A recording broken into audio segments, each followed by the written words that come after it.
Okay, we are live. Hello, everyone, and welcome back to the Growth and Evolvement channel. My name is Megan. I'm here with Debbie, and together we run an international mindset and sales training business. Today, we have a very special guest. We are here with one of our amazing clients, Eva Safar. Eva is a coach for business owners and business leaders in the Denver North area. So you're going to want to really hear what she has to say. And I know Debbie has some questions so that we can really learn about how Eva really helps people. So Eva, you're very welcome. Debbie, over to you. Yes, welcome to our video today that we're interviewing Eva. She's an amazing client of ours and just a wonderful woman and very good at what she does. So the first question I have for you, Eva, is what exactly is the alternative board and what inspired you to join TAB? Awesome. Thank you for having me, both of you. So the alternative board, we're also known as TAB. So the alternative board is sort of set up to be a board of directors, how the big companies have a board of directors that help the CEO. Well, when you're an independent business owner, you may have 10 or 20 employees. You're making all the decisions on your own. And it's pretty lonely at the top because there's only so much talking we can do to our spouse or our pet. But it really benefits business owners to have a peer board of other business owners, similar in income or employee levels, that they can bounce ideas off of and have a sounding board. So I bring the business owners together, similar to a board of directors for the big company, but an alternative to that where they are the board for one another, where everybody gets to bring up a topic, something that they are either challenged by or an opportunity they're looking to bring into their business, and get perspective and advice from people that are in all kinds of different industries, but you get a really good sense of perspective. At the end of the day, you make the decision. It's your business. And one of the things we always say is you went into business for yourself, but you don't have to do it by yourself. So it's a peer group to lean on. I love that. Yeah, and who doesn't need like a little bit of a mastermind, to bounce ideas off and get inspiration and all of that. So that's incredible. So who would you say, Eva, is your ideal client then? And like, what would make your coaching unique? Great question. So I have a marketing background. So I always talk about bullseye target, bullseye target. I can help everybody in the world. I can, but my bullseye target are business owners that have been in business for 7+ years. Let's go with number 7+ years. They have 10+ employees. They're probably in the 3 to 5 million range. And they're looking to get to the next level, but they're not quite sure what to let go of or how to do that, because they know how to get here, but the next level, maybe it's at 10 or 15 million, feels a little far for them. I can help them with that. To the second part of your question of what inspired me to get into this. So again, I spent 25 years in corporate marketing. Before corporate marketing, I was working in the family business. We had restaurants and grocery stores and convenience stores and all kinds of things. I was 19 years old running my own business. Wow.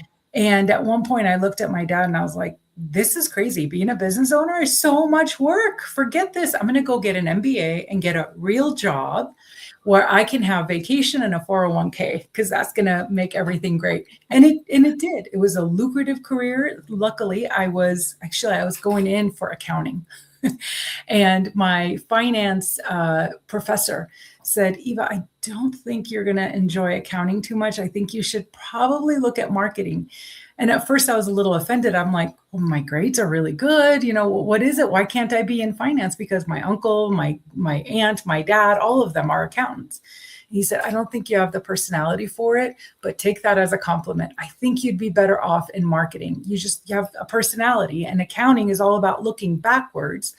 And marketing is about looking forward and having hopeful. And I thought, yeah, you're right. So I switched. Same business degree, but I switched my focus and went into marketing. And not bad, because marketing is one of the top paid business roles, and I did well. But it also is a recipe for burnout if you let it get to you. So when I decided to retire, I was 46 years old. So a little too young to just sit around and, wait to die or whatever it is we're supposed to do when we retire. I still had a love in me for business. I really do love the game of business. I love creating things. I love adding value. And who I wanted to help were the business owners, because that's who I was supporting as a director or as a vice president, was the owners of the company. And so I thought, well, if I can help at the owner level and the owner can get better, then their team can get better. Then if their team is getting better, automatically their business is getting better. And if their business is getting better, that means they have more satisfied customers out there. So I felt like that would be the ripple effect that I wanted to make in the world. Go meet with business owners, start there and see how you can help them. So really long story. Sorry, Debbie, but That was back to the incredible. bullseye target is those business owners that are they've already built the team. They've already got the revenue. They've already done a lot of the heavy lifting, and they've proven that they can stay in business. Now we want to get them to the next level. Those are my ideal bullseye target. Do I work with startups? Absolutely. And do I work with solopreneurs? For sure. I am one currently myself. So yes, I work with everybody, but that's my bullseye target. And that's where I've really been able to see the impact and to make the impact that I wanted to have. Love that. Yeah. Okay. That's really good to know. And for any of you listening, if that's you, feel free to reach out to Eva, drop a like and a comment on this video.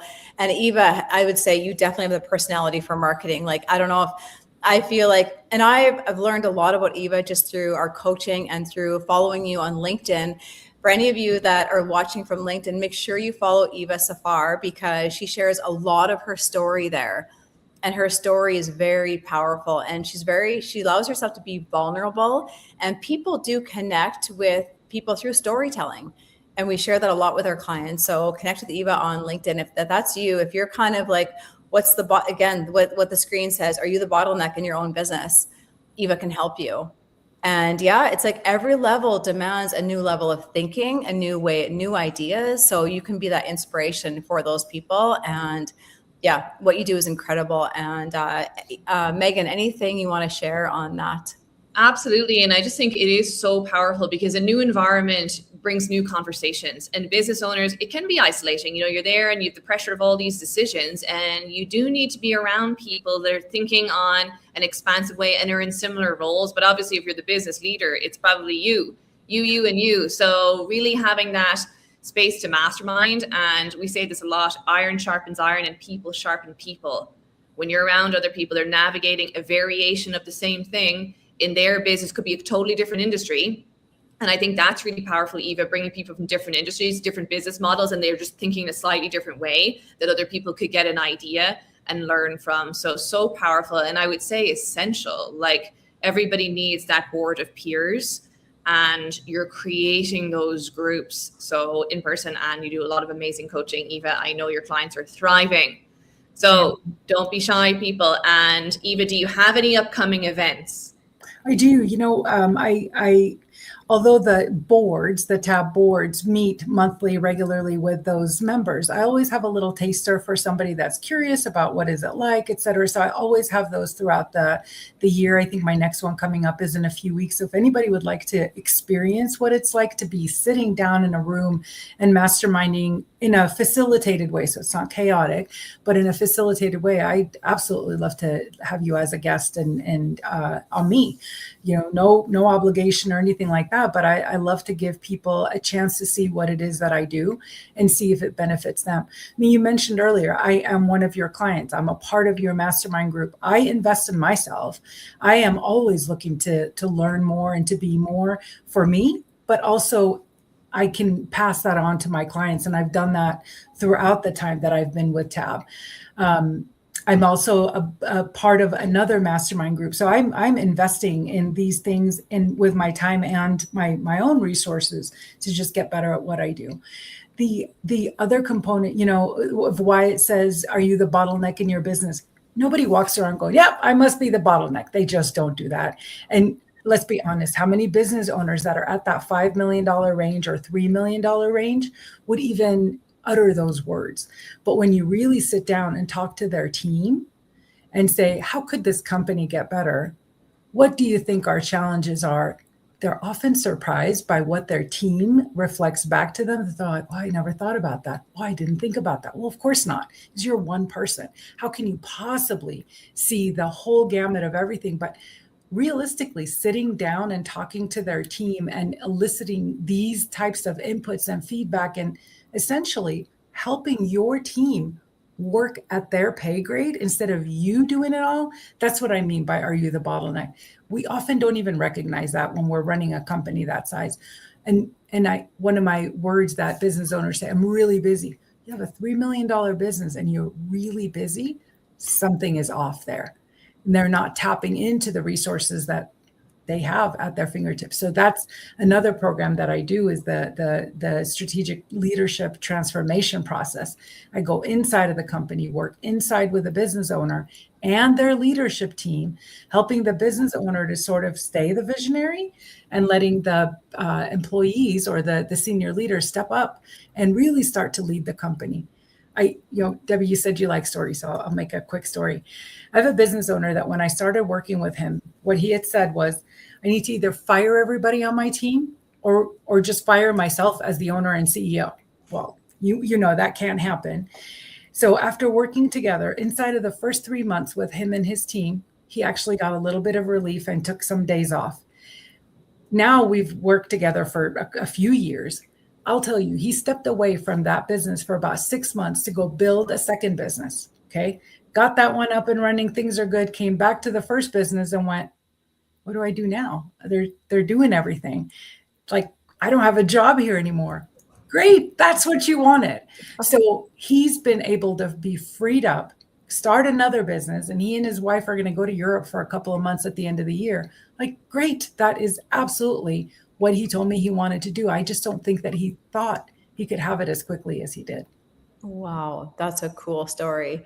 One idea can change people's life. One person can change your life. Really, what we're looking for is ideas. So be open to ideas, right? If you're a business owner listening to this, be open to a new idea. Maybe your way isn't working. One little shift can make a huge difference. So yeah, I love that. And I love how passionate you are about it, Eva. You've been in this industry for a while, and I would say that you're very excellent at what you do based on your client results. That's kind of proof right there. So, you know, I don't discount that a lot of my corporate time, I mean, they poured into me. They poured into leadership programs into me. And it wasn't for me to get better at marketing. It was for me to get better as a leader, to be able to lead my team, to be able to lead my projects, my vendors. I had multi-million-dollar budgets that I was working off of. And so I am grateful for my time during corporate, in that they allowed me to be that type of leader. I have team members that I was responsible for that are still my very, very close friends, that came to my 50th birthday party. These are, and vendors that I've worked with. So cultivating relationships is something that I definitely am good at naturally. It doesn't feel like work to me at all. And I always want to help people get better. If somebody tells me, hey, I have this, it's like, it lights me up. Yes, I can help you. I can help you get better.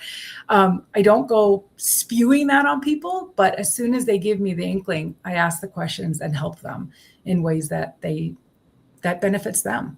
It brings me a ton of joy to do that. And I think that's why you see the passion is it's not fake. I love it. And now that I've been doing it on tab as my business and seeing the business owners and their team and their business thriving, oh my God, it's incredible. It's such a good feeling. It's such a good feeling. It's such a vibe. I love that you mentioned, gratefulness in there too. And that's incredible, Eva. Yeah, I would say that you're just you're a beautiful soul, and you have great energy, and that's why people gravitate to you. Mm-hmm. And I wouldn't say that there's no pressure. I wouldn't feel any pressure, like talking with you, like, oh, I have to sign up. Like, you're very natural at what you do. And the building and the relationships part is huge too, just in our success in life. And so wonderful talking with you today. Megan, any closing thoughts? I think just to re-highlight the best way to get in contact with you. So everyone's going to follow you on LinkedIn. You'll be tagged in this video. And then what's the best way to message you? Is it through LinkedIn? Is it via email? If someone's like, hey, I do want to be at that next board meeting, what's the best way to contact you? Great question. So all of my contact information is on my website and on LinkedIn. You can send me a text message. You can send me a DM. You could send me an email. You could find me any way that you want. Perfect. And we'll link some details in the comments as well below, so make it easy for people. But yes, and we talk a lot online, And the people that really change their life do something about making some changes. So if you're watching this and you're like, oh, that sounds great, and then you don't do something with it, nothing changes, nothing changes. So if this resonates, or if you know a business leader, owner, and you're like, they need to see this video and they need to talk to Eva, we'd really appreciate you sharing that with them. So Eva, it's been amazing. We love hearing about what you do and all the people that you're helping. You've helped a lot of people and you're going to help a lot more. So thanks for tuning in, everybody, and we'll see you all the next time. Yes.